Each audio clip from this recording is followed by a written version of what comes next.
నిమ్మకాయలతోటండి మనం దేవుడి సామాను ఎంత బాగా క్లీన్ చేసుకోవచ్చో చూద్దాము. నిమ్మకాయ తొక్కులు మన రసం తీసేసి ఉంటాయి కదా, అలా లేకపోతే కనుక లెమన్ జ్యూస్ అయినా తీసుకోవచ్చు.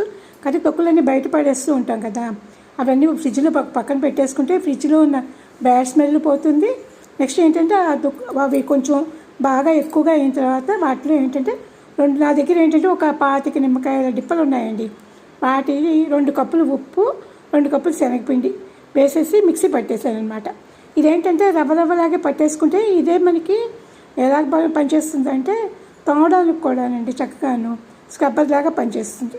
అలా చేసుకుని 8 బాక్సులు ఫ్రిడ్జ్లో పెట్టేసుకోవచ్చు అండి. ఎన్ని రోజులైనా నిల్వ ఉంటుంది. స్పూన్తో తీసివేసుకుంటే చేయి పెట్టకుండా 2 నెలలైనా నిల్వ ఉంటుంది అనమాట. చూడండి, ఇంత బాగా మడ్డిగా పట్టిపోయిన హార్ట్ ఇచ్చింది ఎంత బాగా వస్తుందో చూడండి. ఇవేంటంటే తర్వాత తోమిన తర్వాత మనం క్లాత్ పెట్టి తుడిచేసేసి పక్కన పెట్టేసాం అనుకోండి, ఇంకేం నల్లగా అవటం లేదండి. చాలా బాగున్నాయి. ఎందుకంటే చేతులకి క్రాక్స్ అవి రాకుండా ఉన్నాయి చక్కగాను. నెక్స్ట్ ఏంటంటే ఆ సింక్లో కూడానండి పీతాంబరం అవన్నీ వాడడం వల్ల మడ్డిలాగా పట్టేసి 15 రోజులకు ఒకసారి బ్లాక్ అయిపోతుంది. ఇదైతే ఏంటంటే క్లీన్ కూడా అవుతుంది, డ్రైనేజీ కూడా క్లీన్ అవుతుంది. నిమ్మకాయ, ఉప్పు, శనగపిండి అనమాట.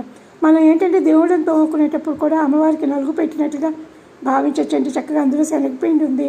అన్నీ మంచివేనండి, కెమికల్స్ ఏం వాడటంలో.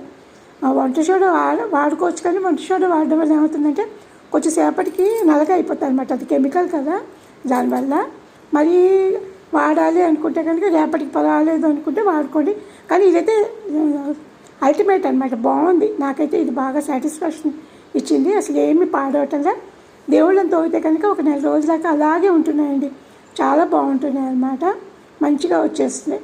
ఇంకా ఏమి వాడకుండా అనమాట. చూడండి, నేను పెద్ద స్ట్రెయిన్ అయింది ఏమీ లేదు, జస్ట్ రబ్ చేశాను అంతే కదా. ఆ పులుపుకి ఉప్పుకి ఇంత బాగా వచ్చేసింది అనమాట.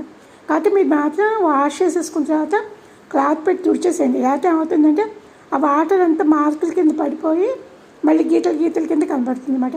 ఒక మార్కు కూడా లేకుండా పొడి పెట్టి శుభ్రంగా తుడిచేసి పెట్టుకున్నారు అనుకోండి, ఇవి 2-3 రోజులైనా సరేనండి అట్లాగే ఉంటాయి. చాలా బాగుంటాయి. ఈ రెమెడీ మాత్రం తప్పకుండా యూజ్ చేసి చూడండి, మీకు అందరికీ నచ్చుతుంది. శనగపిండి బదులు పెసరపిండి కూడా కలుపుకోవచ్చు. మీకు ఏంటంటే ఆయిల్ అలాంటివి ఏదైనా ఉన్నప్పుడు మాత్రం కొంచెం విమ్ డిటర్జెంట్ ఏదైనా కలుపుకోండి. ఎందుకంటే ఆయిల్ మరీ అంతలాగా తీసేయలేదేమో అనుకుంటున్నా. నేనైతే వాడలేదు మరి అంతలాగా ఆయిల్కి అయితేను. ఆయిల్ ఉన్నప్పుడు కొంచెం విమ్ వేసాను అనమాట. మామూలుగా ఇవి క్లీనింగ్కి ఇట్లా మంచిగా కలర్ రావడానికి మాత్రం చాలా బాగా ఉపయోగపడిందండి. వాడిన తర్వాత మీరు వాడుకొని నిమ్మకాయ డిప్పలు లేవు అనుకుంటే నిమ్మకాయ జ్యూస్లో శనగపిండి వేసేసి ఉప్పు వేసేసి కలిపేసేసుకో.